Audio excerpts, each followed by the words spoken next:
Del piso frío al premio mayor, nunca olvidaré el sonido de mis propios dientes, castañeteando contra el cemento helado esa madrugada de febrero.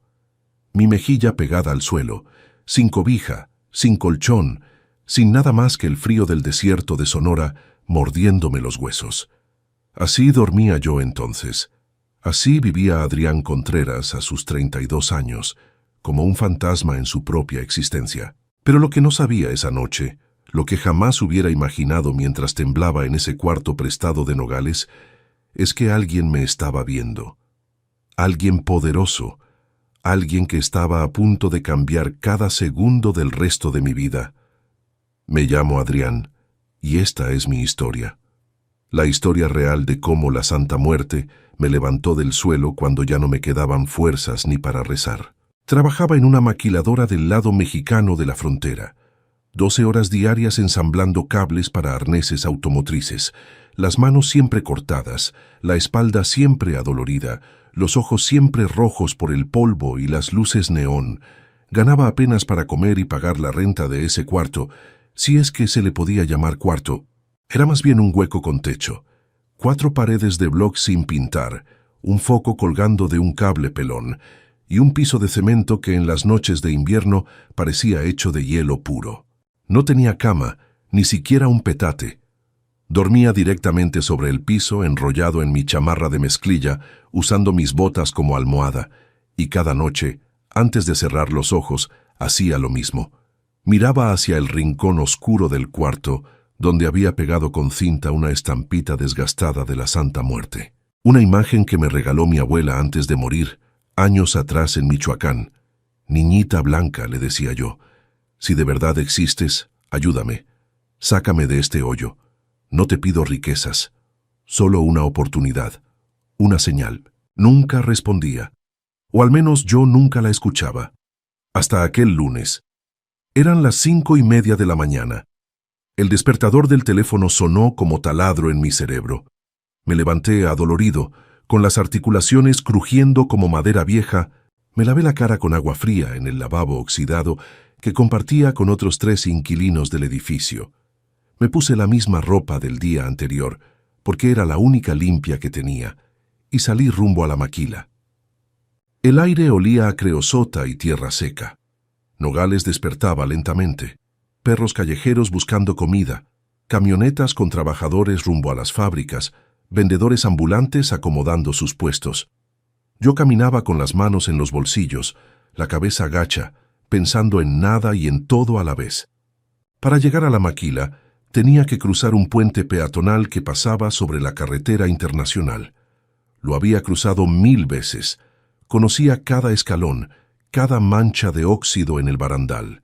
Pero esa mañana fue diferente. Cuando llegué a la mitad del puente, algo cambió.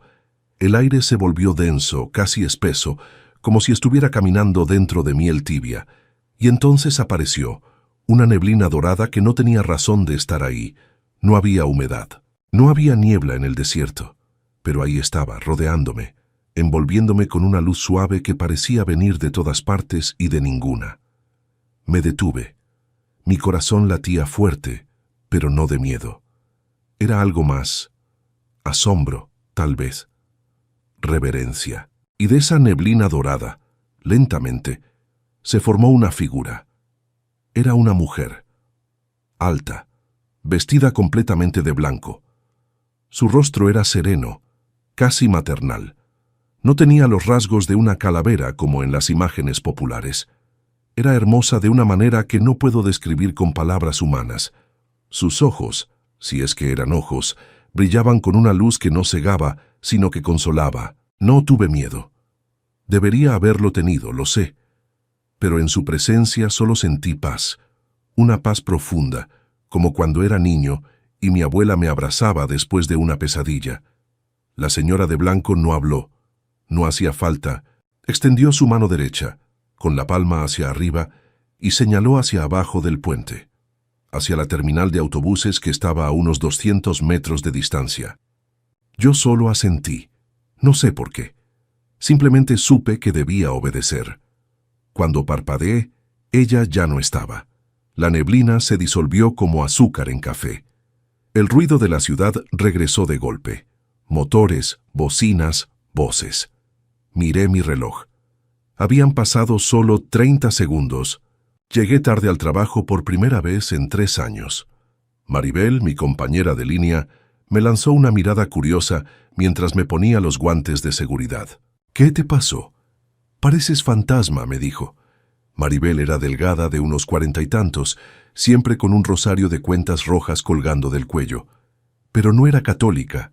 Ese rosario era para la Santa Muerte. Ella nunca lo ocultaba. Nada, mentí. No dormí bien. Ella me estudió con esos ojos negros que parecían ver demasiado. «¿Le pediste algo a la niña?», preguntó en voz baja. Me quedé helado. ¿Cómo podía saberlo? «Porque tienes su marca», continuó señalando mi frente. «Una luz. No todos la ven, pero yo sí». No supe qué responder. Maribel solo sonrió y volvió a su estación de trabajo. Durante el turno traté de concentrarme, pero mi mente seguía en ese puente, en esa figura blanca, en la terminal de autobuses. Cuando sonó la campana del almuerzo, no fui a la cafetería con los demás.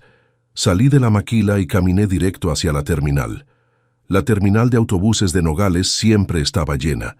Migrantes yendo al norte, familias regresando al sur, vendedores ambulantes gritando sus productos. Entré sin saber qué buscaba exactamente. Y entonces lo vi. Don Eliseo, un anciano que vendía boletos de lotería. Lo conocía de vista. Siempre estaba ahí, con su canasta de mimbre llena de cachitos, su sombrero de palma deshilachado, su sonrisa desdentada.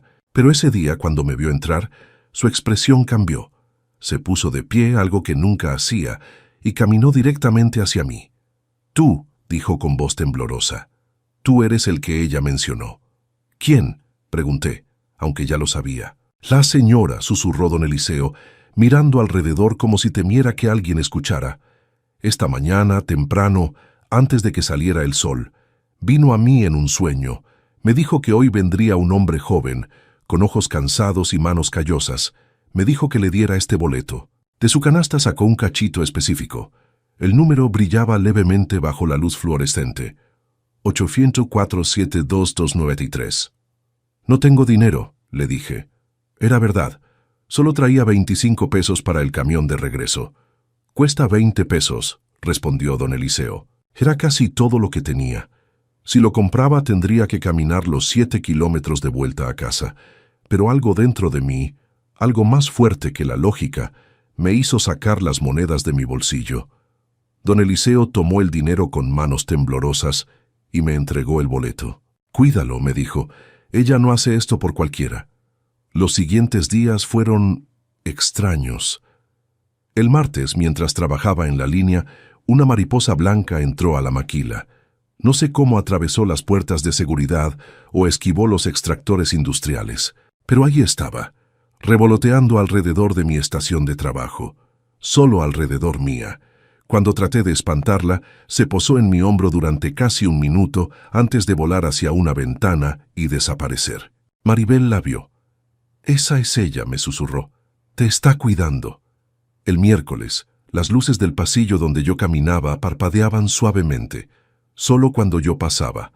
Los demás no lo notaban. El jueves, cuando llegué a mi cuarto, encontré algo imposible. La flor seca que tenía junto a la estampita de la Santa Muerte, una rosa roja que había recogido de la calle meses atrás, estaba fresca, húmeda, como recién cortada. Sus pétalos brillaban, y el viernes todo cambió. Ese día trabajé el turno nocturno con Chava, el guardia de seguridad. Éramos amigos desde hacía un par de años. Chava era un tipo grande, bonachón, que siempre compartía su café conmigo durante las rondas. Eran las 2 de la madrugada. Estábamos sentados en la garita de vigilancia, escuchando la radio vieja que Chava mantenía para matar el aburrimiento. De pronto, escuchamos un sonido extraño, un tintineo, suave, metálico, como campanitas de viento. Venía de mi lonchera. «¿Qué traes ahí?», preguntó Chava, frunciendo el ceño. «Solo mi torta y una botella de agua», respondí, pero el sonido continuaba. Abrí la lonchera despacio. La torta estaba ahí, la botella también, y el boleto de lotería que había guardado en el bolsillo lateral, excepto que ahora el boleto brillaba. No con luz eléctrica, era un brillo orgánico, pulsante, como si respirara. Chava se persignó 3 veces. «Hermano, eso no es normal». Tomé el boleto con manos temblorosas. Estaba tibio al tacto. En ese momento la radio cambió de estación sola, y escuchamos al locutor anunciar: «Y ahora los resultados de la Lotería Nacional del sorteo de esta noche». Mi corazón se detuvo. Chava subió el volumen. El locutor fue diciendo los números, uno por uno, y cada número que decía coincidía con mi boleto. 8, 4, 7, 2, 9, 3. Cuando terminó, el silencio en la garita era absoluto. 20 millones de pesos, susurró el locutor. El premio mayor va para el boleto 8472993. Me desplomé en la silla. No podía respirar, no podía pensar, solo podía llorar. Chava me abrazó gritando de alegría, pero yo solo podía mirar el boleto que ya no brillaba, que ahora era solo un pedazo de papel normal. Pero yo sabía la verdad. Ella lo había hecho. La niñita blanca, la Santa Muerte. Me había levantado del piso frío. El sábado fui al banco a cobrar el premio. Los empleados me miraban con una mezcla de envidia y asombro. 20 millones de pesos. En mi cuenta. Mi cuenta que nunca había tenido más de 300 pesos. Lo primero que hice fue comprar una casa. No una mansión, solo una casa sencilla de 2 cuartos en un barrio tranquilo, con una cama de verdad, con muebles, con calefacción. Lo segundo fue buscar a don Eliseo. Le di 100,000 pesos para sus medicinas y sus gastos. El anciano lloró en mis brazos como un niño. Lo tercero fue donar $500,000 de pesos al comedor comunitario de la colonia donde crecí, el lugar donde mi abuela me llevaba a comer cuando éramos pobres. Y lo cuarto fue regresar al puente peatonal. Fue el domingo al amanecer. El aire frío me mordía la cara mientras subía las escaleras de metal. Llegué al centro del puente y esperé, y ella apareció. La misma neblina dorada, la misma figura de blanco, pero esta vez no señaló nada, solo me miró. Si es que era una mirada, con algo que parecía orgullo, satisfacción. «Gracias», susurré. «Gracias por verme cuando nadie más me veía». La señora de blanco asintió lentamente, y entonces algo increíble sucedió. Sonrió. No con boca, porque no tenía rasgos físicos definidos, pero yo sentí su sonrisa, la sentí en el pecho, en el alma. Se disolvió en la luz del amanecer que comenzaba a teñir el cielo de naranja y rosa, y supe que no la volvería a ver, al menos no de esa forma, pero también supe que nunca me abandonaría. Han pasado 3 años desde entonces.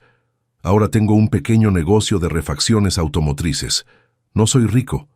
Buena parte del dinero lo invertí en ayudar a otros. Pero vivo bien. Duermo en una cama. Como caliente. Tengo paz. En mi casa, en la sala, hay un altar. Es hermoso. Flores frescas, veladoras, frutas, copas de tequila. Y en el centro, una estatua de la Santa Muerte vestida de blanco, dorado y rojo. Sus colores de protección y amor. Cada noche le doy las gracias, no por el dinero, sino por haberme visto cuando yo era invisible, por haberme levantado cuando ya no tenía fuerzas. Maribel tenía razón, la Santa Muerte hace eso. Cuando decide levantar a alguien del suelo, lo hace de verdad, no a medias, no con promesas vacías. Lo hace con amor, con poder, con justicia. Y yo soy la prueba viviente. Mi nombre es Adrián Contreras, tengo 35 años, y esta es mi historia. La historia de cómo la Santa Muerte me encontró durmiendo en un piso frío, y me cambió la vida para siempre. Que así sea. El boleto bendecido. Nunca olvidaré el momento exacto en que mi vida cambió. Fue a las 3:47 de la tarde de un jueves común y corriente en Mérida, cuando una brisa imposible me atravesó el cabello y yo dejé de creer en las coincidencias para siempre. Mi nombre es Reina Guadalupe Méndez Morales. Tengo 45 años. Y durante la mayor parte de mi existencia he sido eso que la gente llama una mujer de trabajo. Empleada doméstica, limpiadora de casas ajenas, cocinera de mesas que otros ocupaban. 24 años barriendo pisos que no eran míos, limpiando baños donde otros dejaban sus miserias, cocinando para familias que ni siquiera sabían mi nombre completo. Reina es lo máximo que algunos llegaban a decir, sin el doña que acompaña a quien tiene dignidad establecida. Pero yo no tenía tiempo para lamentarme. Tenía a Lucerito, mi hija, mi razón de ser desde que nació hace 11 años, cuando su padre decidió que la vida de familia no era para él y se fue a buscar horizontes más anchos. Desde entonces, solo hemos sido ella y yo, atravesando los días con la precisión de quien sabe que cada peso es trabajo, que cada comida en la mesa es sacrificio. Vivimos en un cuartito en la parte norte de Mérida, en uno de esos conjuntos de vivienda donde todas las casas son idénticas, donde todos conocemos las vidas de los vecinos, porque las paredes son tan delgadas que los secretos atraviesan como el calor yucateco. Pero teníamos lo nuestro, un techo que no goteaba demasiado, un ventilador que funcionaba y, sobre todo, la promesa de que algún día todo sería diferente. Esa promesa es la que me mantenía viva, la que me levantaba a las 5 de la mañana cada día, la que me hacía sonreír ante las familias para las que trabajaba, aunque mis pies dolieran como nunca. Todo cambió el día que decidí tomar el paseo de Montejo como atajo hacia la casa donde trabajaba. Era inusual para mí. Normalmente tomaba las rutas que conocía bien, rutas probadas, seguras, sin desviaciones. Pero ese jueves la mañana había sido especialmente calurosa, y pensé que caminar bajo los árboles del paseo sería más llevadera que el autobús abarrotado de gente sudorosa, mientras caminaba bajo esas bóvedas de follaje verde que cuelgan sobre la avenida más hermosa de Mérida. Algo extraordinario sucedió. Una brisa fría me golpeó de frente. Sé que parece una tontería, lo sé. Pero en Mérida a mediados de mayo, en pleno calor yucateco donde la temperatura ronda los 35 grados Celsius, una brisa así no existe. Es imposible. Física y meteorológicamente imposible. Esa brisa fresca, casi frígida, me levantó el cabello como si fuera agua y me hizo detener en seco. Parpadeé confundida y fue entonces cuando mis ojos cayeron sobre algo que juro no había visto antes. Un pequeño puesto de madera pintado de azul intenso, instalado entre dos enormes árboles de mango, con una imagen de la Santa Muerte en la parte frontal. No era un puesto grande. Apenas sí cabían 2 personas dentro de él. Pero había algo magnético en su presencia, algo que me atraía como un imán. Las veladoras aromáticas se alineaban en hileras impecables. Rosarios de diferentes colores colgaban de pequeños ganchos, y en el centro, resplandeciendo bajo la luz filtrada del follaje, había una imagen de la Santa Muerte que era la más hermosa que había visto jamás. Tonos nácar, plateados, azules suave, como si alguien hubiera capturado la luz de la luna en una pintura. Detrás del mostrador estaba ella, doña Felipa. No me lo presentaron. De alguna manera simplemente lo supe. Era una mujer de unos 70 años, delgada como una vela, con ojos negros que parecían haber visto todas las historias del mundo y todos sus finales. Llevaba un rebozo gris claro, y sus manos, cuando me vio, dejaron de organizar las veladoras. Me miró como si ya me estuviera esperando, como si supiera quién era yo, de dónde venía, y por qué la brisa me había traído allí. «Buenas tardes, mija», dijo con una voz que parecía venir de muy lejos. «La madre me dijo que vendrías hoy. Ahora sé que debería haberme asustado. Debería haber salido corriendo. Pero no lo hice. En su lugar me acerqué al puesto y durante los siguientes 30 minutos doña Felipa me habló sobre la Santa Muerte de una manera que jamás había escuchado. No fue una predicación. Fue como si estuviera leyendo la historia de mi propia alma. Habló sobre el poder de la madrina, sobre cómo ella no juzga como otros santos, sobre cómo ve a los pobres, a los olvidados, a las mujeres como yo que se despiertan cada día sin saber si llegarán a fin de mes. Cuando me iba a ir, doña Felipa hizo algo que no olvidaré. Metió la mano bajo el mostrador y sacó un boleto de lotería. Literalmente un boleto de la Lotería Nacional. Me lo entregó con ambas manos, como quien entrega un objeto sagrado. «La madre te lo manda, mija. Cuida este regalo, está bendecido. Yo no pregunté cómo lo obtuvo, no pregunté por qué me lo daba. Simplemente lo tomé, y cuando nuestras manos se tocaron, sentí algo cálido atravesar todo mi cuerpo, como si alguien acabara de encender una vela dentro de mi pecho. Esa noche, metí el boleto en mi billetera y traté de no pensar en él. Pero esa noche soñé. El sueño fue vívido, más real que cualquier cosa que hubiera experimentado. Me vi a mí misma caminando por un jardín que no reconocía, un jardín lleno de flores blancas, rosas y azules, y allí, sentado bajo un árbol de ceiba, estaba un hombre. Solo podía verlo de perfil, nunca su rostro, pero sabía que era amable. Llevaba un sombrero de palma, de esos que usan los campesinos yucatecos, y cuando se levantó para saludarme, sus movimientos fueron tan suaves que parecía flotar. «Reina», dijo mi nombre como si fuera una canción. «Soy enviado para traerte un mensaje de la madre». Levantó su mano derecha y en la palma había un número. El número que estaba en mi boleto. Pero no solo lo vi, lo sentí. Fue como si ese número penetrara en mi piel, en mis huesos, en cada parte de mí. «La madre te lo manda», repitió exactamente lo que doña Felipa había dicho. «Cuida este regalo porque es tu salvación». Y luego desapareció. Simplemente se desvaneció como el humo, y yo desperté con el corazón acelerado. Durante la semana siguiente, cosas comenzaron a suceder. Tomás, el jardinero del vecindario, es un hombre que ha cuidado los jardines de Media Mérida durante 30 años. Las plantas que toca tienen una manera de florecer que la ciencia no puede explicar. Pero incluso Tomás estaba desconcertado. Me lo contó mientras limpiaba el patio de la casa donde yo trabajaba. Era inútil. Habíamos ahorrado durante 2 meses para llevarla al taller. Pero una noche, durante una tormenta eléctrica particularmente violenta, cayó un rayo muy cercano, tan cercano que mi corazón dejó de latir por un momento. Al día siguiente, cuando salí a revisar si todo estaba bien, la bicicleta de Lucerito funcionaba perfectamente. El cambio estaba nuevo, como si nunca hubiera estado roto, y luego estaban los 200 pesos que encontré en el bolsillo de mi uniforme. Había usado ese uniforme cientos de veces. Lo había revisado antes de lavarlo incontables ocasiones. Era un pantalón gris claro, el que usaba para trabajar en las casas de las familias. Y allí, en el bolsillo, cuando metí la mano para asegurarme de que estaba vacío antes de lavarlo, encontré 200 pesos en billetes nuevos, no arrugados, no viejos, nuevos. Tomás dijo que era la Santa Muerte, que ella estaba preparando el camino, que estaba saboreando mi fe antes de entregarme el premio.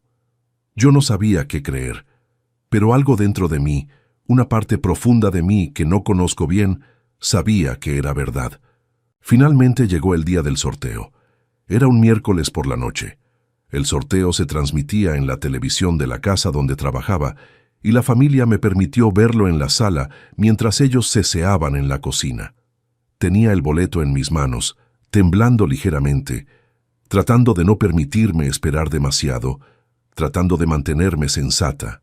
Pero entonces, exactamente 3 números antes de que anunciaran el premio mayor, Tomás llamó a la puerta. Cuando entró, estaba pálido. Sus manos temblaban. Sin ni siquiera saludar, me preguntó qué número tenía en mi boleto. Le mostré. Tomás leyó el número y sus ojos se llenaron de lágrimas. «Es ese», susurró. «Es el que van a anunciar. Lo sé, acabo de verlo en mi sueño. No sé cómo lo supo. Hasta hoy no lo sé». Pero tenía razón. El número fue anunciado exactamente 30 segundos después, y era mío. Era mío. No puedo describir lo que sentí en ese momento. No existen palabras en el idioma que puedan capturar eso. Fue como si mi cuerpo se convirtiera en luz, como si mi corazón se saliera del pecho y volara por la habitación. Lloré. Grité.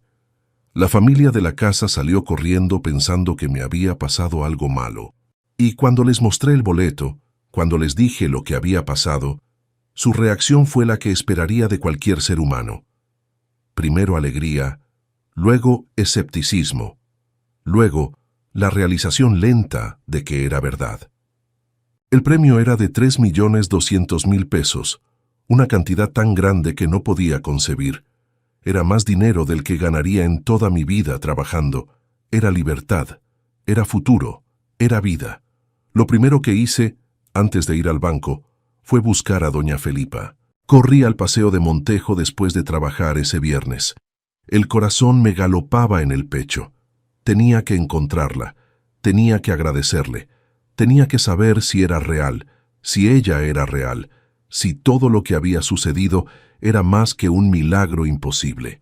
Pero cuando llegué al lugar donde estaba el puesto de madera azul, solo había árboles. No el puesto, solo árboles de mango, sus ramas cargadas de frutas, y en el piso, formando la silueta perfecta de una calavera sonriente, había pétalos blancos, pétalos de flores que no crecían cerca de allí, flores que no eran de la región, flores que deberían haber sido imposibles en ese lugar. Entendí entonces, entendí todo. Doña Felipa no era una mujer, o lo era, pero también era algo más. Fue la madre quien vino a verme en forma humana, quien me entregó el boleto bendecido, quien me envió al hombre de sombrero de palma en mis sueños. Lloré en el paseo de Montejo, arrodillada, tocando esos pétalos blancos que desaparecían entre mis dedos como si fueran humo. Hoy, 2 años después, mi vida es irreconocible. Compré una casa pequeña pero hermosa en un barrio tranquilo de Mérida, con un patio donde Tomás plantó un jardín que es ahora el más bello que he visto. Tiene plantas de todo tipo, flores de todos los colores, y en el centro una estatua de la Santa Muerte que Tomás encontró en Guadalajara y trajo especialmente para mí. Lucerito está en una escuela privada, la mejor de Mérida. Tiene maestros particulares, todo lo que necesita para convertirse en la persona brillante que sabía que era. Sus ojos brillan de una manera que antes nunca brillaban, y me cuenta sus sueños cada mañana, sin el agobio de saber que no podemos permitirnos lo que desea. Usé parte del dinero para abrir un negocio, un pequeño café en el centro histórico de Mérida, decorado con símbolos yucatecos y con una energía que atrae a las personas correctas. Es próspero. Las personas vienen no solo por el café, sino por algo que sienten en el lugar, por la paz que encuentran allí. Pero lo más importante es lo que hice en la esquina más tranquila de mi casa. Construí un pequeño altar. No es grande ni ostentoso. Es simple, hermoso, dedicado completamente a la Santa Muerte.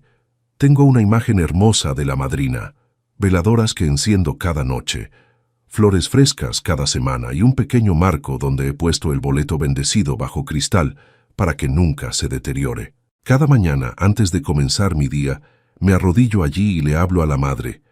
Le agradezco, le pido que siga guiando a las personas que me rodean. Le pido que vuelva a visitar a otras mujeres como yo, que estén cansadas, que estén solas, que hayan perdido la esperanza.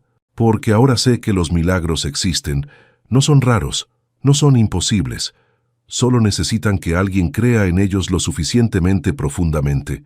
Yo creí, y la Santa Muerte me escuchó. Ese es el verdadero milagro, no el dinero, aunque sea hermoso tenerlo, no la casa aunque sea cómoda, no el futuro de Lucerito aunque sea brillante.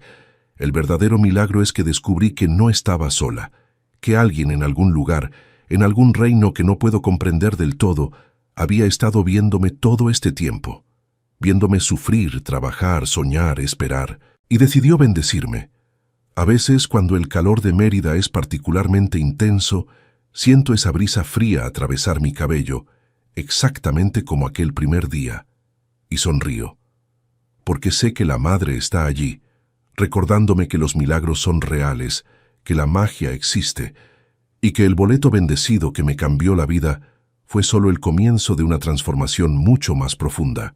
Fue el comienzo de la vida en la que finalmente, después de todos esos años, me permití creer que merecía ser feliz. Cuando la Santa Muerte me regaló la suerte que nunca tuve, nunca olvidaré la noche en que una niña de luz azul tocó el tablero de mi taxi y mi vida cambió para siempre.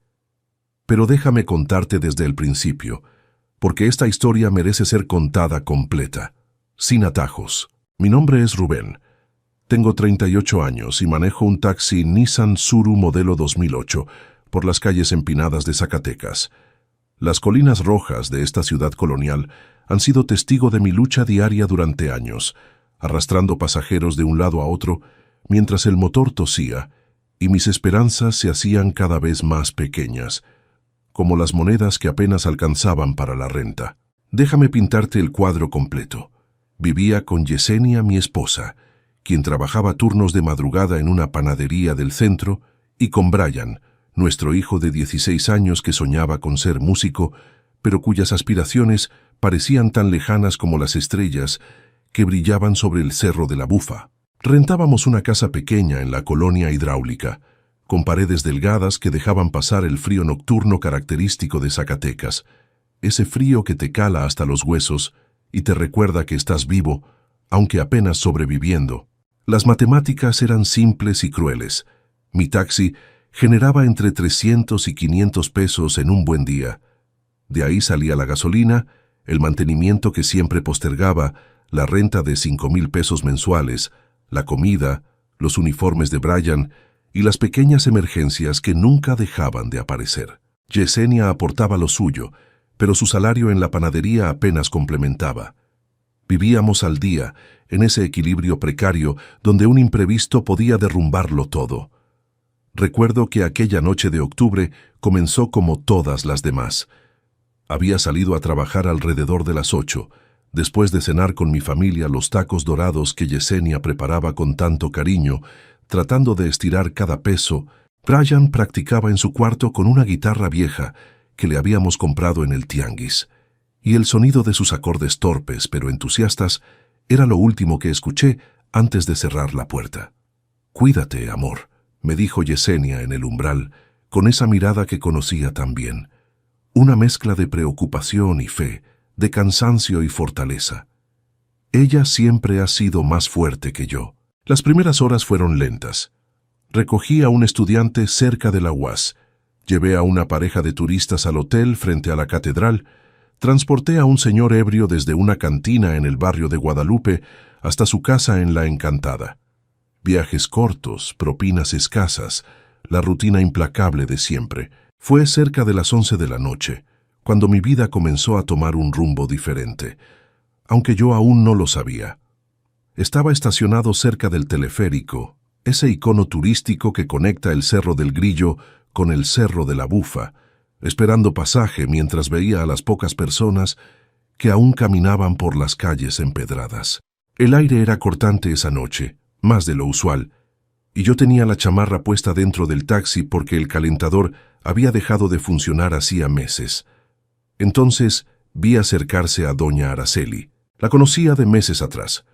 Era una mujer mayor de unos 60 y tantos años, siempre vestida con colores oscuros, pero con un rostro amable y ojos vivaces. Vivía por la zona de Lomas del Padre y era clienta frecuente, especialmente en las noches cuando salía de visitar a su hermana enferma. «Buenas noches, joven Rubén», me saludó con esa calidez característica suya mientras abría la puerta trasera. «Doña Araceli, qué gusto verla». «¿Lo de siempre? ¿A Lomas del Padre?» «Así es, mijito. Pero sin prisa, manejas con calma que la noche está fría y las calles resbalosas». Hubo un silencio breve. Luego, con un tono que no era de lástima sino de genuina comprensión, me dijo: «¿Ha pensado en pedirle ayuda a la madrina?» «¿La madrina?», pregunté, mirándola por el espejo retrovisor. «La Santa Muerte, mijito, la niña blanca. Mucha gente le tiene miedo, pero yo le puedo decir que es la mejor amiga de los que trabajamos duro y honesto. No es mala como la pintan. Ella cuida a los que no tienen a nadie más que los cuide.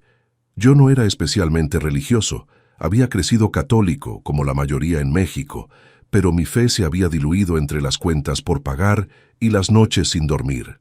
La Santa Muerte era algo que había visto en altares ajenos, en estampas, en noticias que la asociaban con cosas oscuras, pero nunca había escuchado hablar de ella de esta manera tan tierna.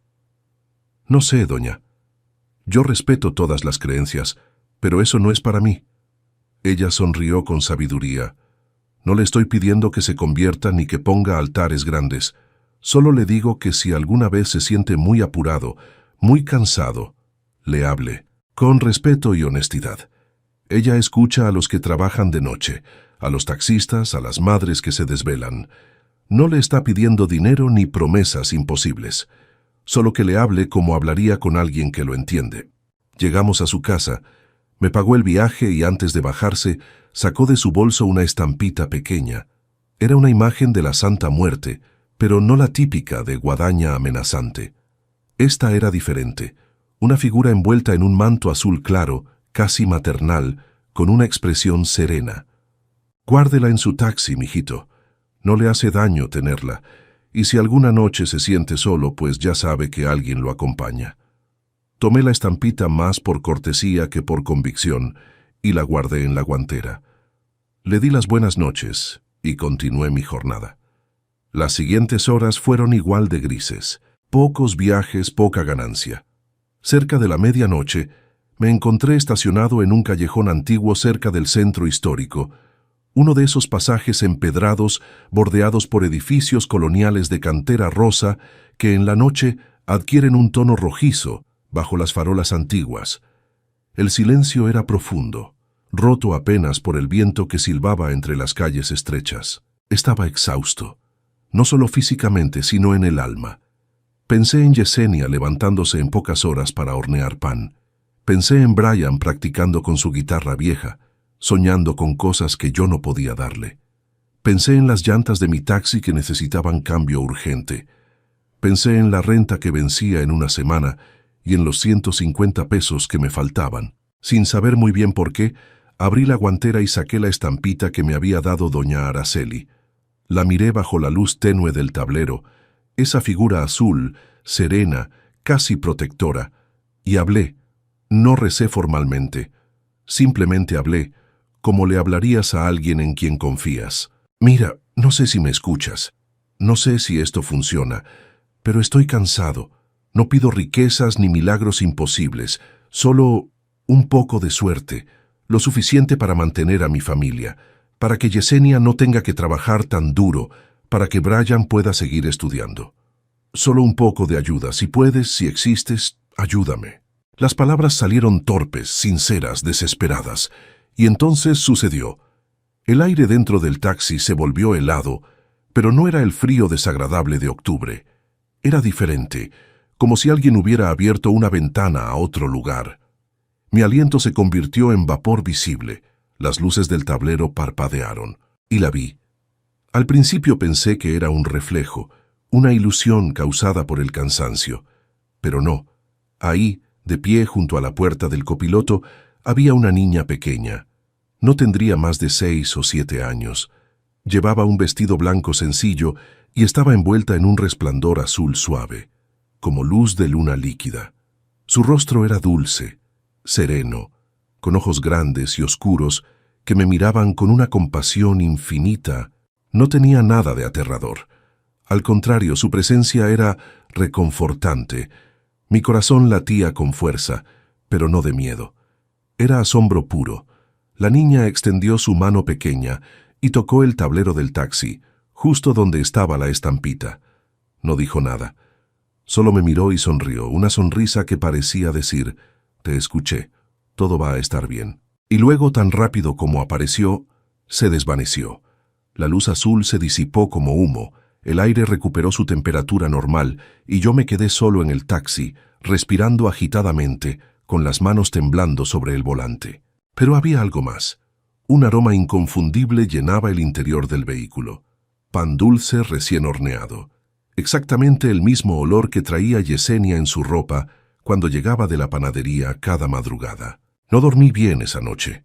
Cuando llegué a casa cerca de las 3 de la mañana, Yesenia ya se había ido a trabajar. Me quedé despierto en la sala, mirando el techo, reviviendo lo que había presenciado una y otra vez. ¿Había sido real? ¿Me estaba volviendo loco por el cansancio? Pero al día siguiente, todo comenzó a cambiar. El primer cambio fue sutil. Salí a trabajar esa tarde y mi primer pasajero, un empresario que iba al aeropuerto, me dejó una propina de 200 pesos por un viaje de 80. Maneja muy bien y el taxi está limpio, me dijo simplemente. Al día siguiente, llevé a una familia de turistas a varios puntos de la ciudad. Esperaban que les cobrara por tiempo. pero cuando terminamos y calculé, me dieron el doble. Fue un excelente tour, muchas gracias. Las llantas que debían estar muertas parecían tener más vida. El motor sonaba mejor. Los viajes largos y bien pagados comenzaron a llegar uno tras otro, como si el taxi tuviera un imán para la buena fortuna. Pero lo realmente extraordinario sucedió una semana después. Era una noche lluviosa. Había recogido a una mujer extranjera cerca del Hotel Quinta Real, una de esas viajeras de negocios que visten formal y llevan maletas caras. Le pedí que me llevara a una mina en las afueras de la ciudad para una reunión temprana al día siguiente. Durante el trayecto conversamos. Era canadiense, ingeniera de minas, y estaba impresionada por la belleza de Zacatecas. Le conté un poco sobre la ciudad, sobre mi familia, sobre las dificultades, pero también sobre el orgullo de trabajar honestamente. Cuando llegamos al hotel donde se hospedaba cerca de la mina, pagó y se bajó. Yo continué mi turno. 2 horas después, al revisar el asiento trasero para una limpieza rápida, encontré una bolsa de mano olvidada. Era de piel cara, obviamente importante. Dentro había documentos, una laptop y dinero en efectivo. Mucho dinero. Mi primer instinto fue quedarme con el efectivo. Nadie lo sabría. Podría pagar la renta, comprar llantas nuevas, darle a Brian un regalo. Pero entonces recordé esa noche, la niña de luz azul, su mirada compasiva. Y recordé las palabras de doña Araceli. Ella cuida a los que trabajamos duro y honesto. Tomé la bolsa, busqué alguna identificación y conduje de regreso al hotel. La recepcionista me ayudó a contactar a la mujer, que bajó corriendo, visiblemente aliviada. No puedo creerlo. Pensé que lo había perdido todo. ¿Cómo puedo agradecerle? No es necesario, señora. Solo hago lo correcto. Ella me miró con una intensidad diferente. ¿Sabe? He conocido muchas personas en mis viajes, y hay algo en usted, una energía protectora. ¿Tiene tarjeta? ¿Alguna forma de contactarlo? Le di mi número de celular, pensando que quizá me daría una propina después, pero no esperaba lo que vino. 3 días después recibí su llamada. Su empresa minera necesitaba un conductor privado de confianza para sus ejecutivos cuando visitaban Zacatecas. Salario fijo de 12,000 pesos mensuales, prestaciones, seguro, viáticos. El trabajo consistía en estar disponible ciertos días al mes, con horarios predecibles. «Confío en usted», me dijo, «y créame, la confianza no tiene precio en mi línea de trabajo». Cuando colgué el teléfono, lloré. Yesenia, que estaba a mi lado preparando la cena, me abrazó sin entender completamente, pero sabiendo que algo importante había sucedido. Esa misma noche, después de que Brian se durmió, le conté todo a Yesenia. La oración, la niña de luz azul, los cambios graduales, el encuentro con la empresaria. Esperaba escepticismo, pero mi esposa solo sonrió con lágrimas en los ojos. Siempre supe que algo o alguien nos cuidaba, amor. Solo no sabía quién. Acepté el trabajo. Mi vida cambió radicalmente. Con el ingreso estable pude seguir manejando el taxi en mis días libres, pero sin la presión desesperante. Pagamos deudas, renovamos el contrato de renta con tranquilidad. Y lo más hermoso, Brian recibió una beca inesperada de una fundación cultural para estudiar música en una escuela especializada. Cuando nos dieron la noticia, Yesenia y yo nos miramos sabiendo que esto era parte de algo más grande. Pero la historia no termina ahí. Una noche, exactamente un mes después de mi primera oración, estaba estacionado en el mismo callejón rojo donde todo había comenzado. Era tarde, cerca de medianoche. El trabajo con la empresa minera había sido excelente ese día y me sentía en paz. Entonces la vi nuevamente. La niña de luz azul apareció frente al panorámico del taxi, flotando suavemente a unos centímetros del suelo. Esta vez no tocó nada, solo me miró, y en esa mirada había tanto amor, tanta comprensión, que sentí que mi pecho se llenaba de gratitud. Sonrió, una sonrisa que decía: «Hiciste lo correcto, trabajaste duro, fuiste honesto, y por eso te cuidé». Y luego se desvaneció en pequeñas chispas de luz azul que se elevaron hacia el cielo estrellado de Zacatecas, como luciérnagas buscando las constelaciones. Hubo un silencio breve. Luego, con un tono que no era de lástima, sino de genuina comprensión, me dijo: ¿Ha pensado en pedirle ayuda a la madrina? ¿La madrina?, pregunté, mirándola por el espejo retrovisor. La Santa Muerte, mijito, la niña blanca. Mucha gente le tiene miedo, pero yo le puedo decir que es la mejor amiga de los que trabajamos duro y honesto. Desde entonces mantengo un pequeño altar blanco en mi taxi. No es ostentoso, solo la estampita que me dio doña Araceli, una veladora blanca y una flor fresca que cambio cada semana. No es por miedo ni por superstición, es por gratitud. Cada vez que subo pasajeros, algunos notan el altar y preguntan. A los curiosos les cuento que es mi protección. A los que realmente quieren saber, les cuento mi historia completa, tal como te la estoy contando ahora. No sé si lo que vi fue real en el sentido físico. No sé si la Santa Muerte existe como entidad o si fue una manifestación de algo más profundo, una respuesta del universo a una necesidad genuina. Lo que sé es que aquella noche, cuando lo había perdido todo menos la honestidad y el amor por mi familia, algo o alguien me escuchó y me regaló la suerte que nunca tuve. Ahora cada medianoche, cuando las calles de Zacatecas se vuelven silenciosas y las colinas rojas descansan bajo las estrellas, conduzco mi taxi con gratitud en el corazón. Y si miro por el espejo retrovisor, a veces creo ver un resplandor azul suave en el asiento trasero, recordándome que nunca estoy solo. Que la protección no viene solo de arriba, sino también de aquellos que caminan junto a nosotros en la oscuridad, cuidando de los que trabajamos honestamente, de los que amamos con todo, de los que pedimos con humildad. Esta es mi historia. La historia de cómo una oración de medianoche, una niña de luz azul y la fe en lo desconocido transformaron mi vida para siempre. Y te juro por todo lo que amo, cada palabra es verdad.